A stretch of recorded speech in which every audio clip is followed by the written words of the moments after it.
Welcome to O's Across the Pond, the European Orioles fancast where the takes are late, the coffee's strong, and the bullpen is still stressing us out. My name's Simon. I'm joined today by Grant and Thomas. Evening. Evening. Good evening. So we're talking news, highlights, hot takes, and a whole lot of love for Birdland, even if we're 6 hours ahead and losing plenty of sleep. This is episode 1. Welcome to Birdland, European edition. Well, what a time to start, hey guys. We all watched last night's, I'm going to use the word performance in inverted commas. Don't want to start on a negative. I'm trying to look for the positives in this, but testing everyone's fandom last night, wasn't it, with that performance? Yeah, I mean, I did try to put a positive spin, but a 24, was it 24-2, 24-4? There was really 24-2. There was nothing there. Really, really bad for Charlie Morton, who I've been very positive on coming through, and would give us some league average pitching. Just absolutely laid an egg, and you just can't defend that at all. So I don't see where we go with Charlie Morton. I think we've got a series coming up next weekend in Detroit, and there's very few options. I think they're going to have to use him. So it's really going to be time for him to stand up, or possibly he is done. But we'll see what happens next weekend. Yeah, I think obviously the disappointment yesterday for me, obviously Charlie only going pitching 2 1/3 inning. Obviously, as you said, he's laid an egg, but game was lost there in that third inning. I was giving up 7. And that bit of positivity that we had from the game before with the back-to-back home runs, in my eyes, took apart one of the best pitchers in the league at the moment in Hunter Green. And then you've obviously come into this the next day. It kind of the one thing that the everyone says that the Orioles are inconsistent. The one consistency we have at the moment is being inconsistent. You get the joys and the pleasures of some of these performances. The bats are going, and then the next day we turn up. It was so devastating because, as you say, Saturday night was so good, and they really defeated 2 starters on Saturday, because after Green, the Reds brought in their next guy, and they got to him as well, which was Spears. Went 4 innings, and we got 4 earned runs off him just to finish the game off. All right, a wee bit nervous at the end, but got the job done. A lot of offense, a lot of guys got going. Henderson, 2 hits, 2 RBIs, and Westberg really, really key for him to get going. Home run. And carrying that over to Sunday, there was a bit of positivity for Westberg on Sunday.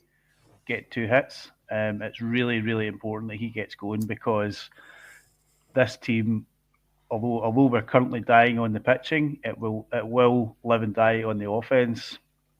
I was always hopeful that we could find kind of league average pitching from the likes of Kramer, Morton, Saganu, and that's happening to some degree, but not happening with Morton.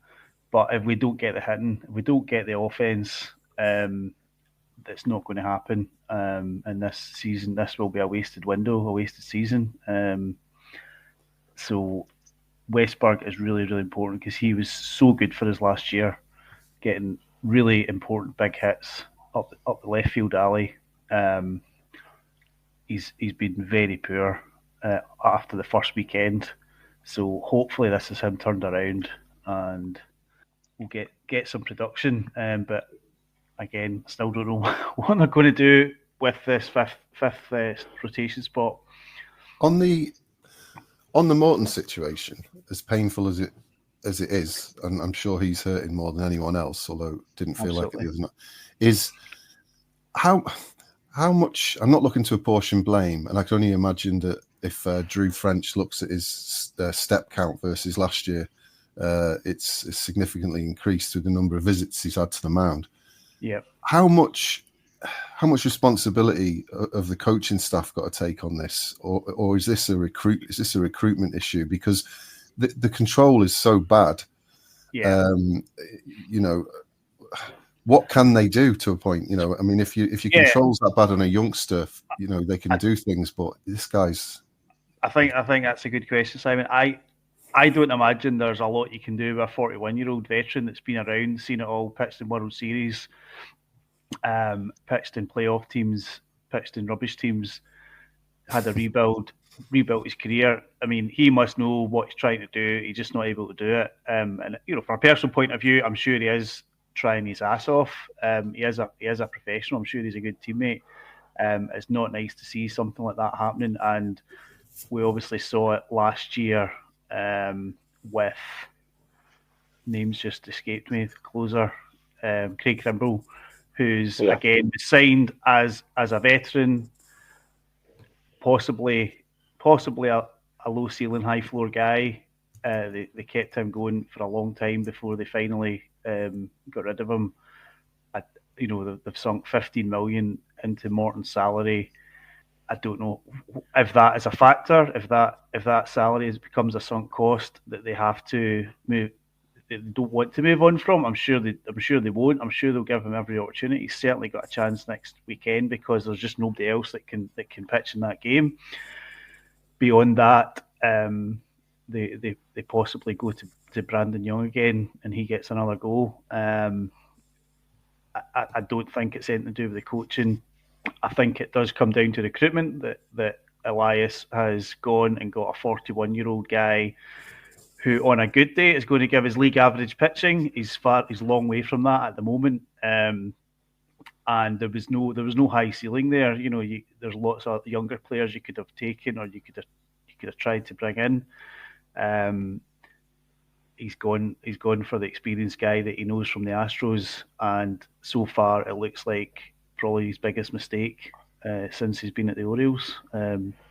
Tough to say that's the way it is, but you really struggle to see him coming back from what's happened. The first, his best start so far has been 4 runs in 5 innings, and that's as good as he's done.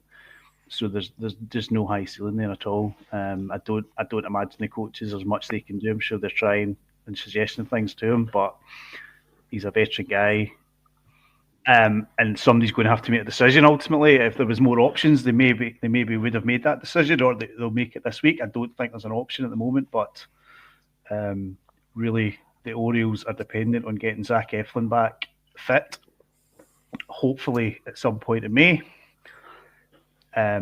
Obviously, we talked about Grayson Rodriguez off air.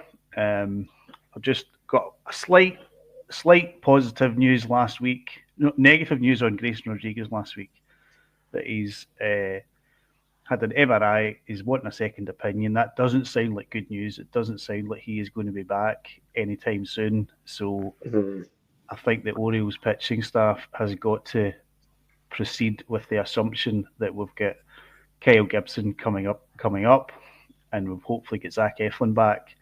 And after that, it's the guys that are there that need to figure it out, whether that's Charlie Morton or somebody else that they can find. I don't know. I think my take on the Charlie Morton situation at the moment is obviously he's 0-5 at the moment. He's gone for. He's 10.89 ERA across 20.2 innings.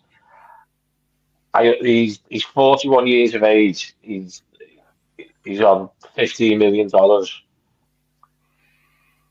The question was about is it coaching or is it a kind of front office issue? I think it's a front office issue. You look at Charlie Morton. Did he actually retire the other year? He was seriously considering retirement. Yep, he did. And you've brought him in, and obviously yesterday the emotion of watching the game, and obviously the depression got worse and worse even after Charlie Morton obviously was removed from the game. But obviously the question he was asked at the end of the game, like, has he got time to turn this around? Can he turn it around? And he has said, I can turn it around. I know I can. Yeah. But have I got time, and has the organisation got time to do that? And it's never a nice sight seeing any player from any sport get booed off an arena. No. And you're thinking, for what we spent, and obviously the money that was offered to Corbin Burns. So if the money was there, and you've gone and spent 15 million on a 41-year-old who was contemplating retirement, to me, it comes down to the front office and the organisation on that call. I completely.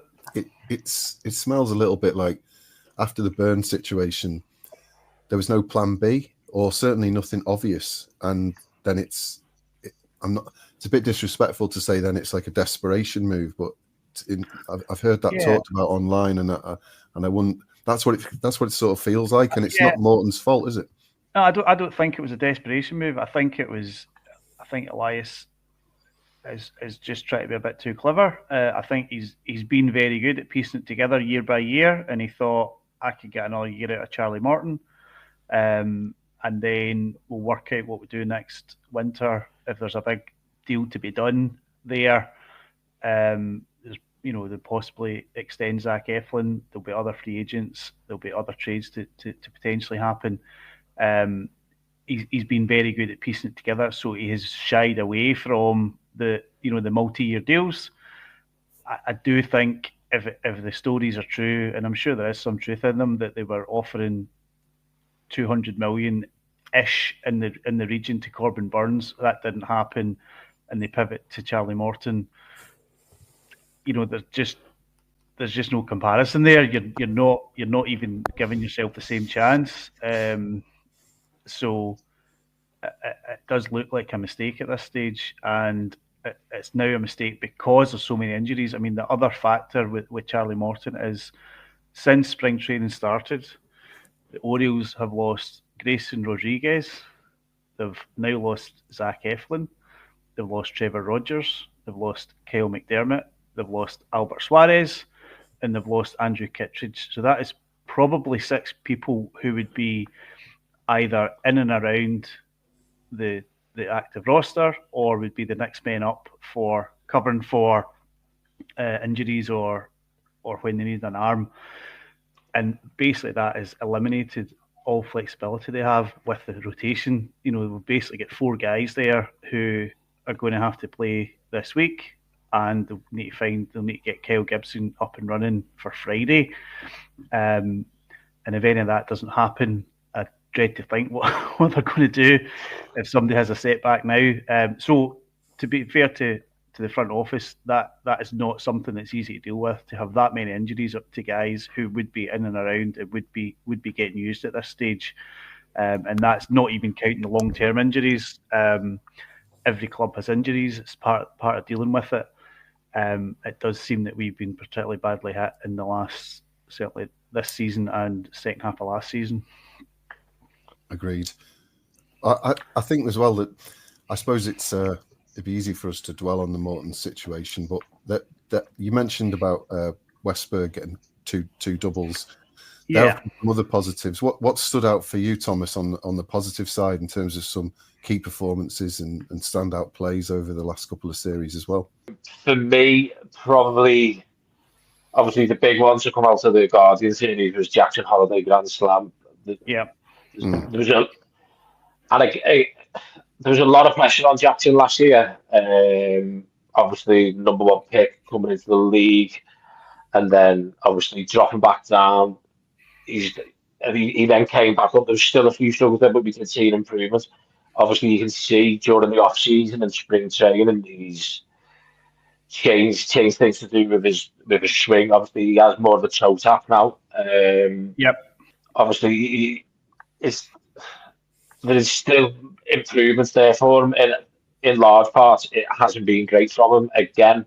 But as I say, that the Grand Slam and the Guardian series have probably for me so far for the Orioles, there's been 2 kind of shining lights in what has been a pretty poor start to the season, and that would be Kjerstad and obviously Sagano on the mount are probably my two shining lights from this season so far. Yeah, and I think with the Holiday Grand Slam, it was kind of timely. It just came at the right time in the game. It wasn't like it was a dead rubber. You know, it was very much that was the thing that put us over the top in that game. And yeah, you got to say he's got that in him, and hopefully he just figures it out on the days he's maybe not quite got the pitcher's number, that he can find a way to just be productive, because that's been the issue for him. He just kind of goes missing. And then he does turn up and has these big moments. He's been reasonably solid defensively. He can't ask for too much more. So he's going to get a lot of chances this season. And as I said at the start, we're going to live and die with this offense. If we can get some kind of pitching thrown together, get a couple of guys back. That's the big thing about baseball. There's 162 games. Yesterday was one of them. Doesn't matter if you lose a game 1-0 or 24-2. It's just one defeat on your record. So hopefully they can pick themselves up tomorrow evening and put that game behind them and just try and kind of do what they'd started to do, because they defeated the first series win against the Guardians. They then had the rubber match on Sunday. We were very positive on that because the Reds were really kind of putting a bullpen game together, but it just didn't happen at all. And what should have been a chance to win the series was, hopefully not a demoralising defeat. It was demoralising at the time, but as I said, it's one game, and you've got to just move on and say, well, after the third inning, they weren't really trying to keep the score down. They were just trying to keep the rest of their arms as fresh as they could. I think as well that there's three sort of, I suppose, perennial unsung heroes that are keeping our record from not looking embarrassing. Ryan O'Hearn continues to deliver. Ramon, exceptional in defense and his on base percentage is decent. And Mullins. Yeah. Mullins, he's one of my favourite players, and I think if you did a sort of straw poll around Camden Yard, he'd probably score quite high. You've got your superstars, but let's be honest, Adley and Gunnar haven't exactly ripped up trees so far this season, but those three guys have kept us in games, got us going, all right, not consistently, but they've been consistent, and I think they're not the type to get a lot of the plaudits, but a special shout out for them. Mullins has been by far the best hitter on the team in all metrics that you care to mention. And as this offense has got such a high ceiling, you think of those three guys that you mentioned, but you also think of Adley, Gunnar, who haven't really done much, Westy, who's just get going, Kjerstad, Holiday.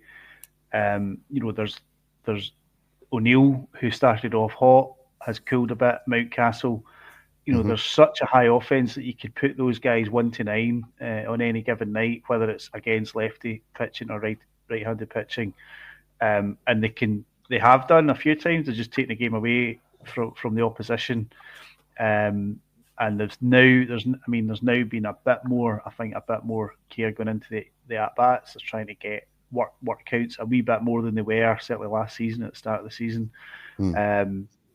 So they're seeing a lot more pitches, and we are hopefully start to turn the corner and be a bit more consistent offensively. It's just as we keep coming back to the starting pitching as being the main issue. Were you guys as concerned about Laureano when we started and he was getting bit parts and we brought him in for a specific reason? And in every game, I'm sick of hearing he's got a good arm. And then all of a sudden, he got a little bit of a run and he started doing the business. What do you think? I think obviously they decided to make changes in the off season and spring training, bringing in lefty hitters. And obviously with O'Neill and Laureano, that's what they've done to try and bring that to the lineup. Obviously coming into the game, there's obviously the injury to Kjerstad. The lad just can't think of it. He's just 100 mile an hour fastball off the elbow. Lariano comes in and obviously scores 2 home runs. Nearly 3. Nearly 3. So the thing that I noticed about that was that Loriano was brought in specifically to play against left-handed pitching, and he's not had a lot of opportunities. And at times when he did get a chance, he was just an automatic out, and it looked really, really bad. We were talking off air that can you really keep this guy in the roster? There's surely better options than him. If Kaiser hadn't been injured, who knows if he would have lasted or what they would have done. I think they'd still be on at this stage. But the game on Saturday where he got 2 home runs was both off right-handed pitching. He also got another home run the previous week, again off right-handed pitching. But we kept hearing that he was brought in to face lefty pitching. That's just a small sample size. I'm sure it is the case that they're going to try and get him in against lefties, and because that has been our kryptonite, facing lefty starters. We've got such a bad record in that area that they have to find a way. They need to get O'Neill going. They need to get Westberg going, and Loriano. We've not yet talked about Mateo. I think Mateo is basically back to his pinch runner role. I don't see. And reliever, of course. New reliever. Yeah. That I don't see him getting into too many starting lineups going forward. I know they like to really mix up and give everybody at bats, but he's just been so dreadful at the plate. Usually, we've been very used to Mateo having a hot April. And then cooling, but he's definitely not had that so far. So at the moment, Mateo is 1 hit for 17 at bats, which is a 0.59 average. I'm sure you could get almost anybody from AAA could give you that kind of production. So I don't see how they could get him into the lineup.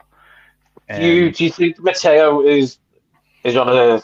Do you think the club's taken on a DFA for him? Last year, what we saw was Mateo reverted to his role of pinch runner and a late defender. Didn't get a lot of starts second half of last year, even with the injuries. I believe they will keep room on the roster for him because he does have that electric speed. Yes, they may want to get a Kobe Mayo up. He's not made himself that option yet. At some point, he may do. I think there's room on the roster for Mateo, and they'll try and keep him as long as possible. They're also paying him $4 million, so they're not going to do that just to whittle through options of guys that we've already seen. Hyde seems to have quite.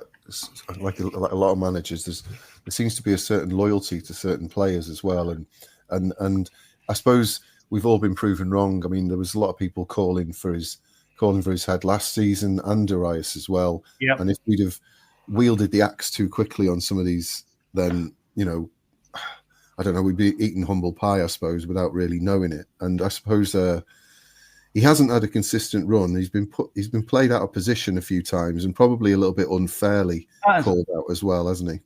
Well, it's unfair, but that's why he's in the team. He's in the team as a super utility man. True. So that's probably why they paid him that, because they knew there was always this chance that they could play him in centre field, or even I don't think they played him corner outfield. They've certainly got enough of those players.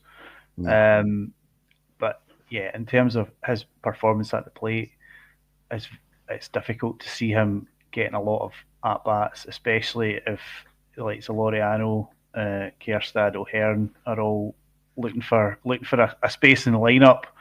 You're going to have to fit these guys in.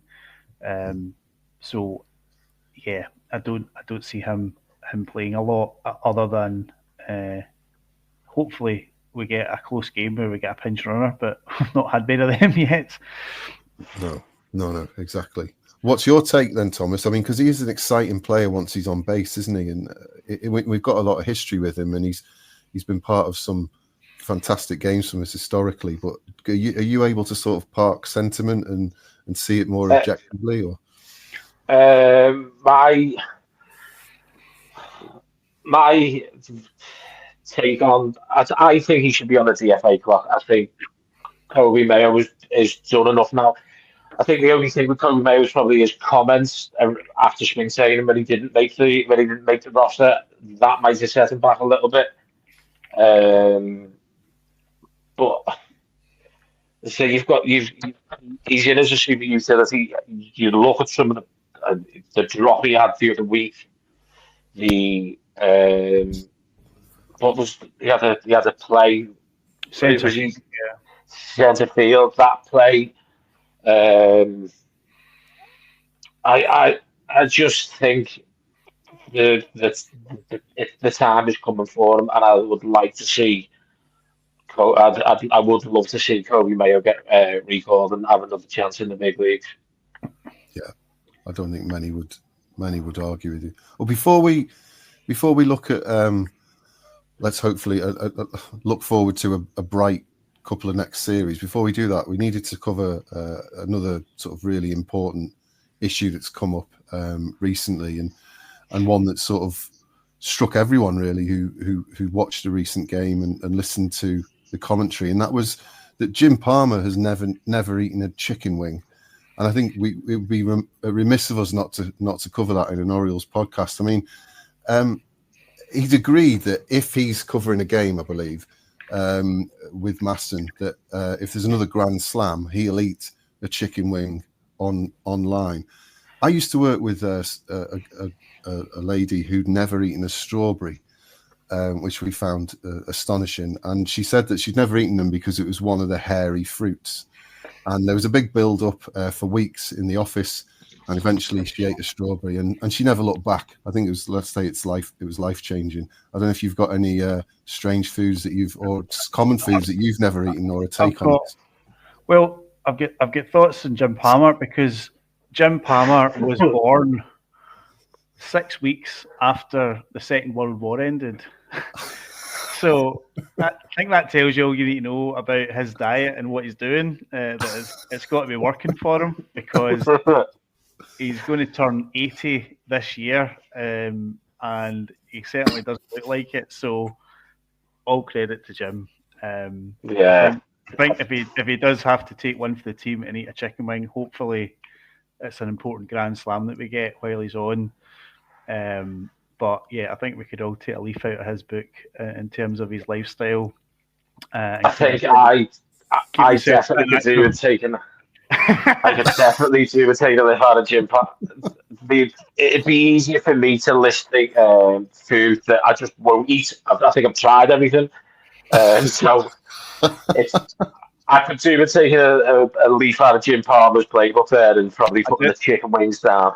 I did once suggest that there's very few foods that you can improve by deep frying them, and I stand by that. But you've got to have it in moderation, you know. Oh, it's a delicacy up there, isn't it? Exactly. Yeah, we've got to take your word for it. I suppose with Jim as well, that not many people could have pulled off those 1980s Speedo-clad adverts that he was famous for. So, like you said, Grant, I think with too many chicken wings, and that's not gonna look the greatest. So, did we want to cover Hyde's random number generator that he seems to be using for the lineups, or do we want to skirt over that and go straight into the next thing? I'll go for a bit on that. So, I think what Hyde has done, and I don't know if this is front office generated. I assume there's a bit of collaboration, but he's always tried to get, if you're on the roster, you're going to get 2 games a week, you know, and there's generally been the top 4, and then everybody else is a free for all. They like to go match up, like to go lefty righty, and get people in the games and give them a chance to succeed. We've seen it working, certainly with Ryan O'Hearn. We've seen it working when they brought Aaron Hicks in, that he got game time and he saved us. It didn't work at the start of the season, but basically because Laureano, Sanchez, and Matteo, none of them were hitting at all. So any time they put the three of them in, it was almost an automatic loss. I think they'll keep doing it. I think the players are used to it. That I think they all understand why it's happening. And I'm sure some of them are frustrated at not playing every day, but it has worked for us, generally speaking. It's worked for us. So I think we're just going to have to get used to the mix and match lineups and people moving from lead off to 9 as Mullins has on occasion this season. But he certainly should be the first name on the sheet against a lefty or a righty at the moment. I mean, on the subject of the lineups, I did mention obviously off air and in the European Orioles WhatsApp group about Adley Rushman. I just think at this moment, I mean, I know we had the home run yesterday. Should he still be batting at 3? Should he still be? Yeah, I'm going to say yes. I think Adley has taken a lot of good at bats. I think he's hit the ball reasonably well and not got the rewards for it. I think he's doing. He doesn't look. It doesn't look anywhere near as bad as it looked the second half of last season. No. So I think they'll stick with him. He is the on-field leader. I'm sure he's a clubhouse leader. He's going to stick to the top of the order. I think it's important for some of the other players to see Hyde stick with him and work through it as well. And there do seem to be green shoots, don't there? Like you said, he's walking a bit more. His at-bats aren't as impatient as they were in the second half of last season, where he's trying to crush everything. And but I know where you're coming from, Thomas. Most other players you wouldn't see. I don't think you'd see that sort of and I mean the reason for our success with Adley Rutschman is that most teams do not get a lot out of their catcher, even with one or two exceptions.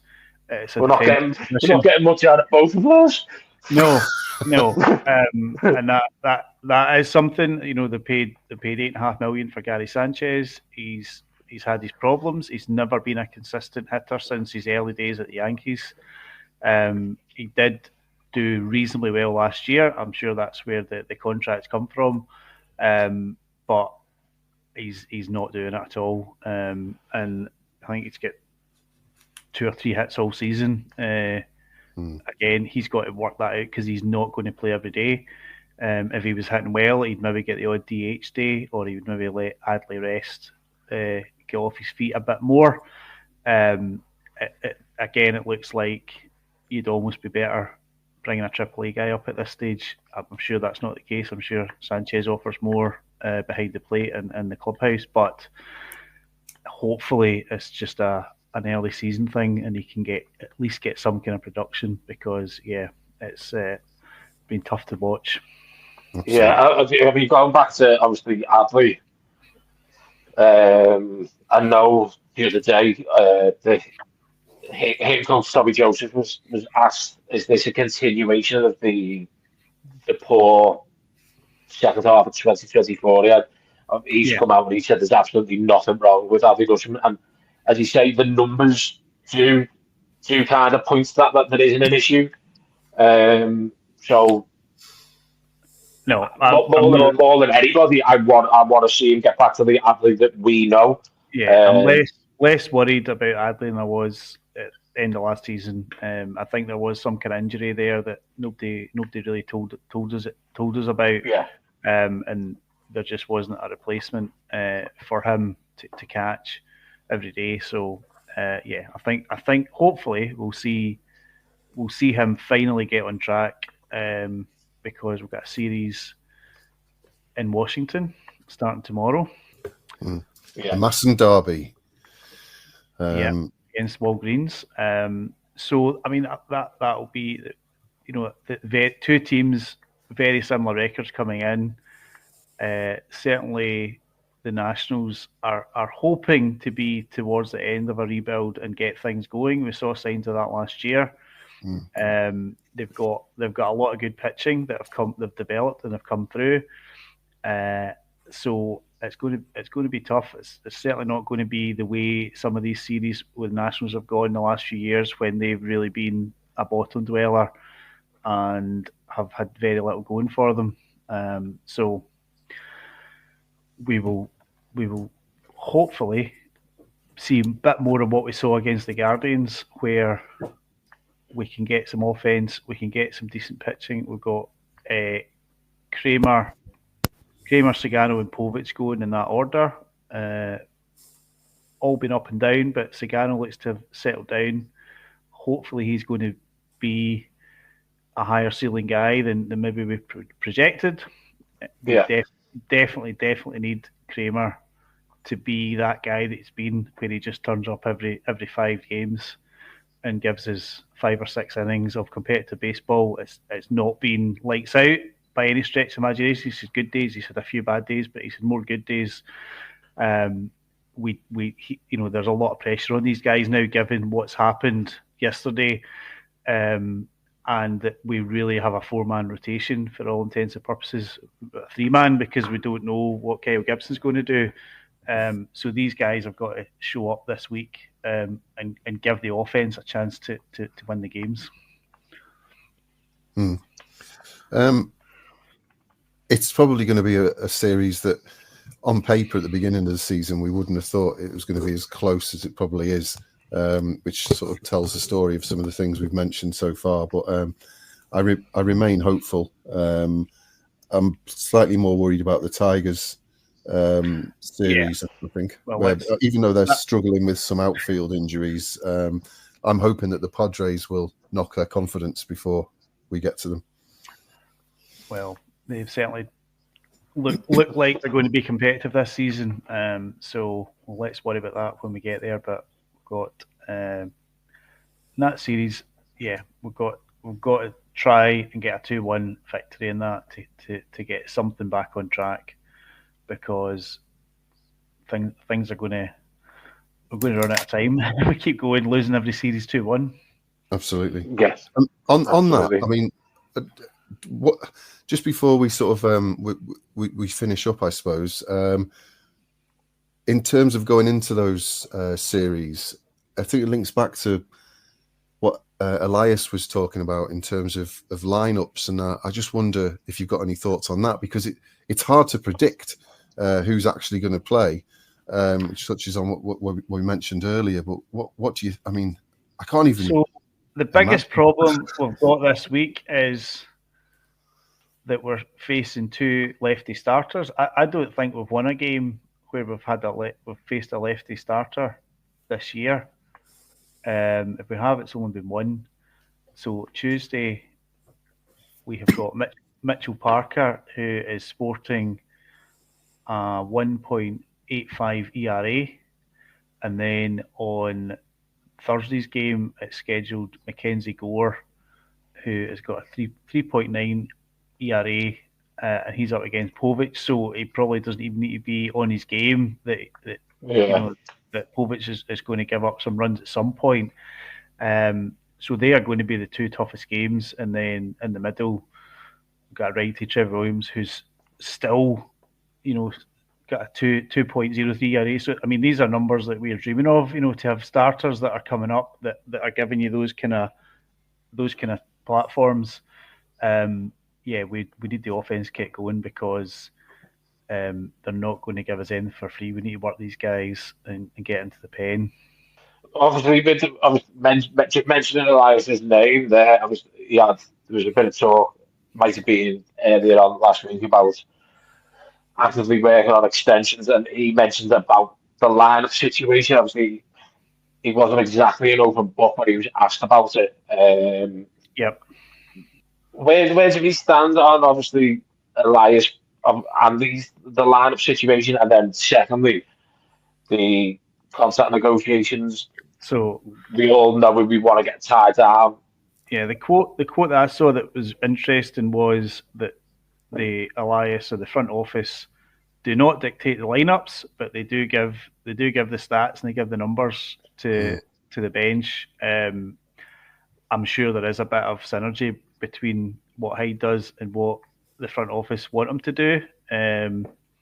Ultimately, they're making the decisions. But Hyde has been generally pretty good at pressing the buttons. People give him stick, but he's got a lot of results, and he's got a lot out of guys that maybe wouldn't get a fair shake in other teams.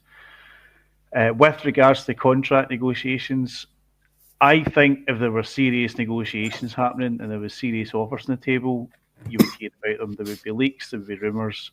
We've heard almost nothing. There's nothing to suggest that Gunnar Henderson's been offered anything substantial, that Adley Rutsch's been offered anything substantial, that they've tried to extend Mullins or Mountcastle. I don't think they would at this stage, although they'll be difficult to replace when those times come. So I think what we've seen in free agency is that the Orioles make a lot of offers and they're good, but they're not good enough. And that probably is the case with any extensions that they might offer. That they'll try and just undercut what players or what their agents might think are worse. Obviously it's still a huge decision if there is a genuine $100 million or $200 million offer for somebody that's in their mid-20s. You need to have a lot of confidence in yourself to knock that back. But we've just not heard anything to suggest that those kind of offers have been floated. They had they could have offered Santander something. This time last season, they might have got a deal out of him for sensible money. So I suspect Elias is going to just keep piecing it together year by year, and we'll see these guys, Mullins and Mountcastle, get qualifying offers, and when the time comes, possibly Eflin, possibly Bautista, possibly Adley, they'll get qualifying offers as well, and they'll move on. It'll be really difficult, but that is going to be the way he plays it, unfortunately. Yeah. Absolutely. Okay, right. Well, I think going forward, we'd love to hear from listeners. If you've got any topics, feedback, positive only, obviously. No, we'll listen to anything as this podcast takes shape. We have started an X account, or Twitter, whatever you want to call it. If you follow O's Across the Pond, feel free to get in contact with us there. Similarly, on TikTok, we have an O's Across the Pond account there, which we'll look to build. We have an email address which you can send in your queries, questions, whatever you like, and that's europeanorioles@gmail.com. So please do get in touch. We'd love to hear from you, and feel free to ask us why a bunch of people across Europe are following one of the smaller teams in the MLB in Baltimore. We all have a backstory, and we're happy to cover that in the future. And we like to end on some positives, because I'm sure a lot of O's fans across the globe are licking their wounds after our start, and particularly last night. But we'll end on a positive, and one each, I think, if that's okay. I'll start with the fact that despite all the woes and everything else, we're only actually 4.5 games behind, and that's me clutching at straws, if I'm honest, but amongst some of the other stuff. And one little freebie is Westberg's been my favourite player over the last 12 months, and the fact that he hopefully has got going, they're the straws that I'm clutching at the moment. What about yourself, Thomas? So the stand-up positive for me, obviously I mentioned earlier on about Sagano. Obviously the way Seti started has been unreal. I am firmly in the camp of extending Seti. Obviously there's still a long way to go this season. I'm aware that he's in a contract yet.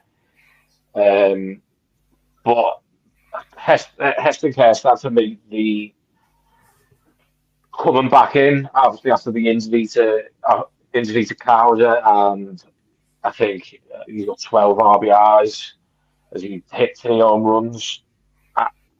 He's been a shining light for me, especially in one of the younger players. Yeah, my positive is Sagano. I think that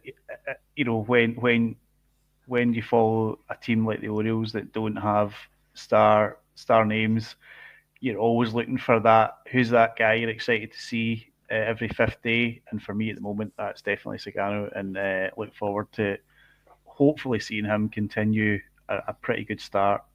He's going Wednesday night for us, so that's the one that if we were only going to win one of those games, I think that's the one that will happen in, and I think I've also got a fairly speculative Rookie of the Year bet on Sagano, so I'm sure we'll get into betting on a future episode. Definitely, but that's one that could be paying for a night out later on in the year if he continues how he's going and gets better even.